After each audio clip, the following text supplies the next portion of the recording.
গণিত মুখস্থ করার বিষয় নয়, বোঝার বিষয়।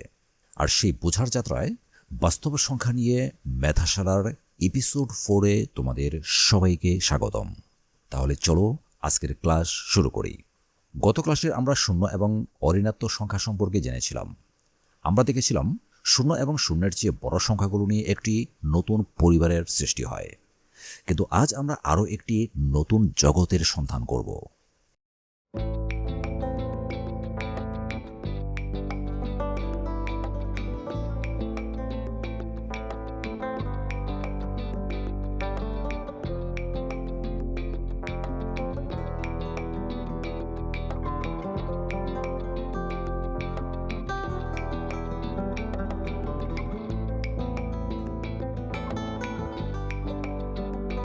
এবার একটু অন্যভাবে চিন্তা করো। তোমার কাছে আছে 300 টাকা, কিন্তু তোমাকে 500 টাকা দিতে হবে। এবার উত্তর কি হবে?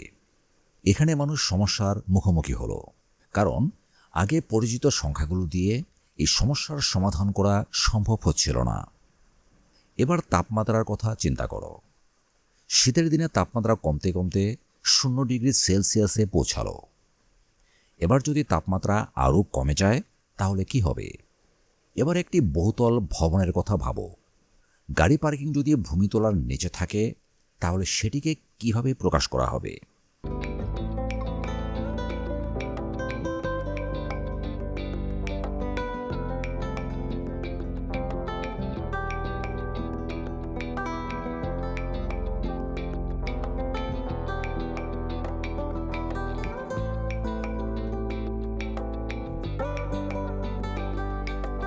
এখন নিশ্চয়ই তুমি বুঝতে পারছো, শুধু শূন্য এবং শূন্যের চেয়ে বড় সংখ্যা দিয়ে সব সমস্যার সমাধান করা সম্ভব নয়।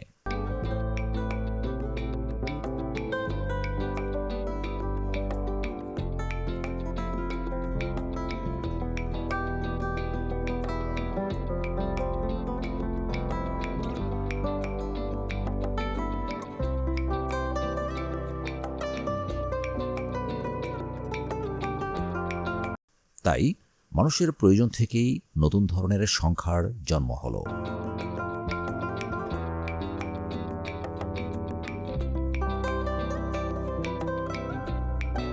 এই সংখ্যাগুলোর শুরুতে একটি বিশেষ চিহ্ন রয়েছে, আর এই চিহ্নটির নাম হলো ঋণ চিহ্ন। আর এই সংখ্যাগুলোকে বলা হয় ঋণাত্মক সংখ্যা।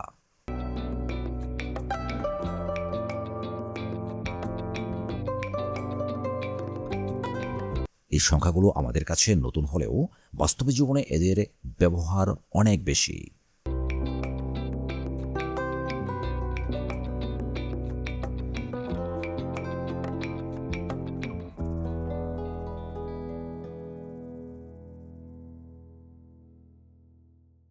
আজ আমরা শুধু নতুন কিছু সংখ্যা শিখছি না, বরং সংখ্যার জগতের একটি নতুন দরজাও খুলে দিচ্ছি।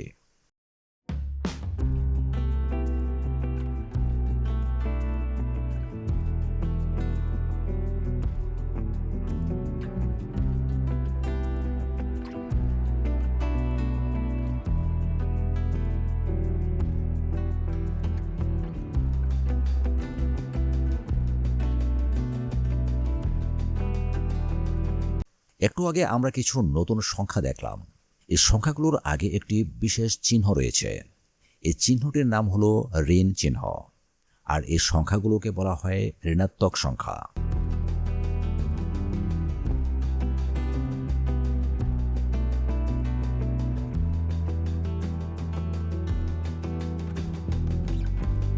এবার একটি বিষয় লক্ষ্য করো। এই সংখ্যাগুলো শূন্যের চেয়ে ছোট, অর্থাৎ এদের অবস্থান শূন্যের বাম পাশে।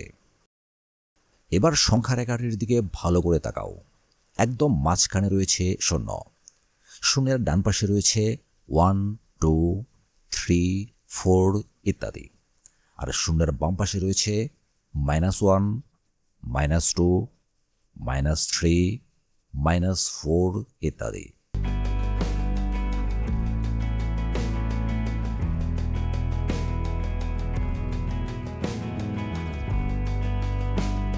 এবার একটি মজার বিষয় দেখি। 1 এর বিপরীতে রয়েছে -1, 2 এর বিপরীতে রয়েছে -2, 3 এর বিপরীতে রয়েছে -3, 4 এর বিপরীতে রয়েছে -4।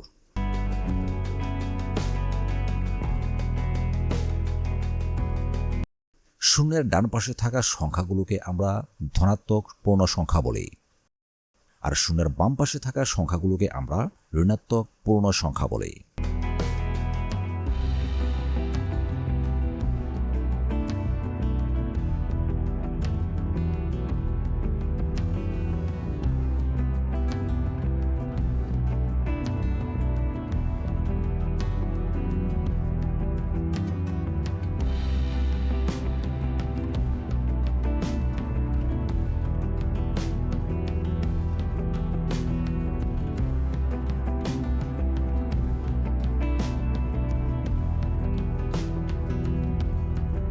এবার আমরা একটি নতুন পরিবারের সঙ্গে পরিচিত হব।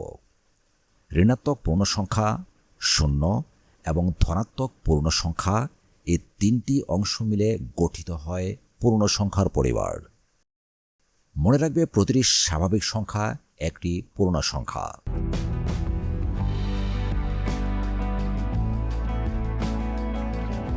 কিন্তু প্রতিটি পূর্ণ সংখ্যা স্বাভাবিক সংখ্যা নয়।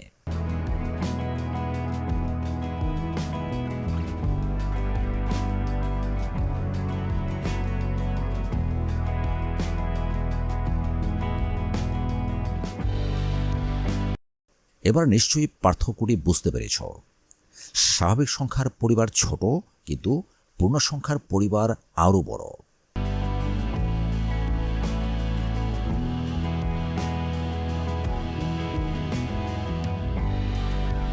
এবার একটি গুরুত্বপূর্ণ বিষয় মনে রাখবে, এই সংখ্যাগুলো কিন্তু পূর্ণ সংখ্যা নয়, কারণ এগুলো ভগ্নাংশ, দশমিক ভগ্নাংশ অথবা বিশেষ ধরনের সংখ্যা।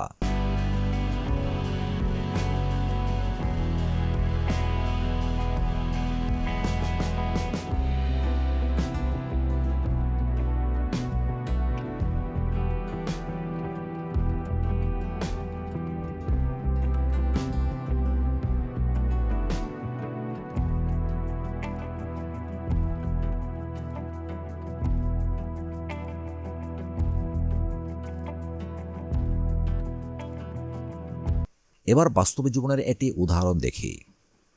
শীতকালে অনেক দেশের তাপমাত্রা 0 ডিগ্রি সেলসিয়াসের নিচে নেমে যায়। তখন আমরা ঋণাত্মক সংখ্যা ব্যবহার করি, যেমন -1 ডিগ্রি সেলসিয়াস, -3 ডিগ্রি সেলসিয়াস অথবা -5 ডিগ্রি সেলসিয়াস ইত্যাদি লেখা হয়।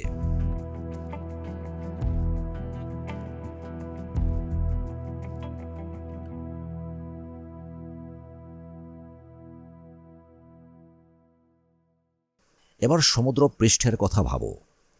সমুদ্রপৃষ্ঠকে আমরা 0 হিসেবে ধরি।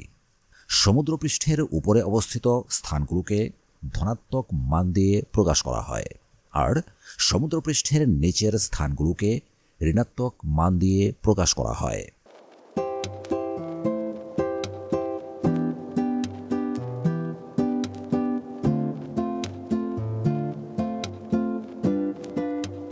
ব্যবসার ক্ষেত্রেও ঋণাত্মক সংখ্যা ব্যবহার করা হয়। লাভ বোঝাতে ধনাত্মক সংখ্যা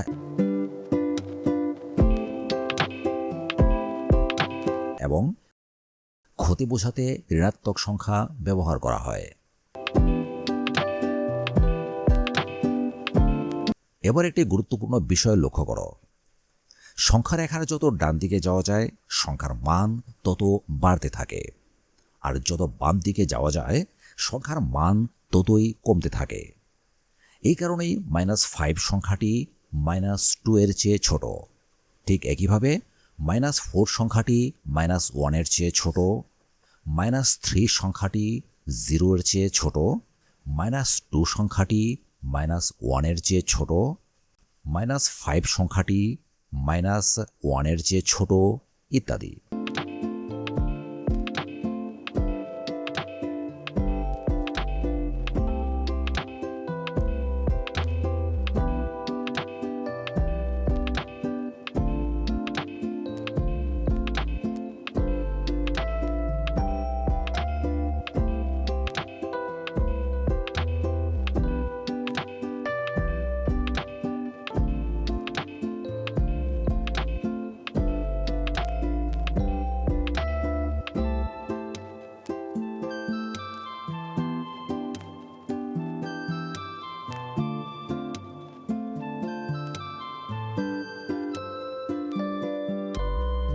ভিডিওটি কয়েক সেকেন্ডের জন্য থামিয়ে উত্তর বের করার চেষ্টা করো।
শিক্ষার্থীরা সাধারণত এই ভুলগুলো করে থাকে।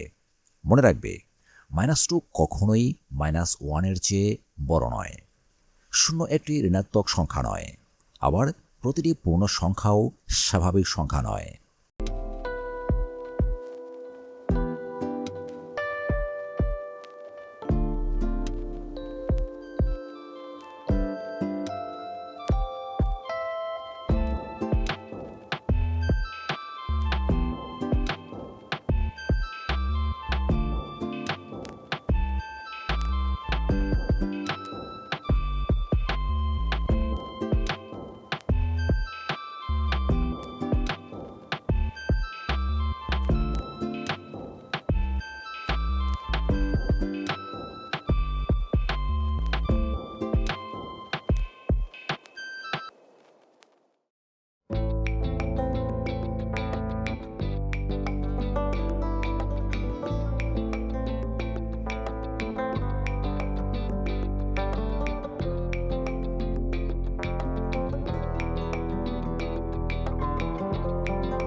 আজ আমরা সংখ্যা জগতের একটি নতুন দরজা খুললাম। আমরা জানলাম মানুষের প্রয়োজন থেকেই ঋণাত্মক সংখ্যার জন্ম হয়েছে, আর ঋণাত্মক পূর্ণ সংখ্যা, 0 এবং ধনাত্মক পূর্ণ সংখ্যা, এই তিনটি অংশ একত্রে পূর্ণ সংখ্যার পরিবার তৈরি করেছে।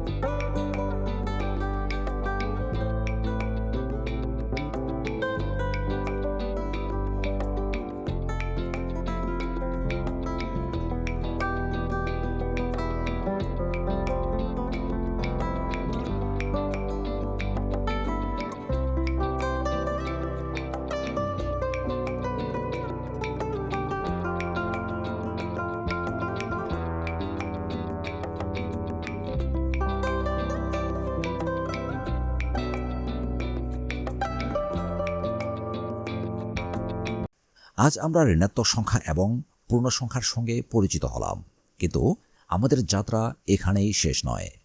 কারণ সংখ্যাকে আরও ছোট ছোট অংশে ভাগ করা যায়, তখন আমরা পাই ভগ্নাংশ। এই ভগ্নাংশের মধ্যেই রয়েছে সাধারণ ভগ্নাংশ, মিশ্র ভগ্নাংশ এবং দশমিক ভগ্নাংশ। ধীরে ধীরে আমরা এই নতুন জগতেও প্রবেশ করব। তাই অবশ্যই পরবর্তী ভিডিওটি দেখবে। আর মনে রাখবে, গণিত মুখস্থ করার বিষয় নয়, বোঝার বিষয়। ধন্যবাদ।